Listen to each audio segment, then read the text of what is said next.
عوام کو ضروری اشیاء صرف کی اسران نرخوں پر فراہمی کے لیے ضلع ساہیوال میں تعینات 27 پرائس مجسٹریٹس نے جون میں ریکارڈ 54,925 پرائس چیکنگ کی، جس دوران مختلف خلاف ورزیوں پر 32,71,000 روپے جرمانہ عائد کیا گیا، جبکہ سنگین خلاف ورزیوں پر 26 مقدمات درج کر کے 348 افراد کو گرفتار کیا گیا اور 9 دکانوں کو سیل بھی کیا گیا۔ ڈپٹی کمشنر سائمہ علی کی واضح ہدایات کے مطابق ان پرائس مجسٹریٹس نے چیکنگ کے دوران روٹی اور نان کی مقررہ قیمتوں پر دستیابی یقینی بنانے پر سب سے زیادہ توجہ دی اور روزانہ کی بنیاد پر ہوٹلوں اور تندوروں کی چیکنگ کی گئی۔ تفصیلات کے مطابق سب سے زیادہ inspections deputy director social welfare Akasha Rasool نے 4,086 نے کی، جبکہ نائب تحصیلدار چیچا وطنی طاہر نوید نے 3,221، ڈسٹرکٹ آفیسر انڈسٹریز عاطف رضا میر نے 2,964، اسسٹنٹ کمشنر چیچا وطنی وحید حسن نے 2,952،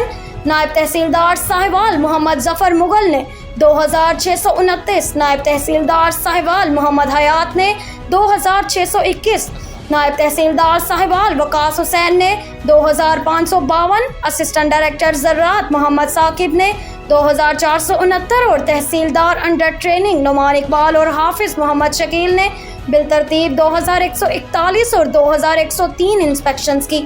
ڈپٹی کمشنر سائمہ علی نے تمام پرائس مجسٹریٹس پر زور دیا ہے کہ اس ماہ کارکردگی کا معیار مزید بہتر کیا جائے تاکہ عوام کو تمام ضروری اشیاء صرف مقررہ کردہ نرخوں پر دستیاب ہو سکیں۔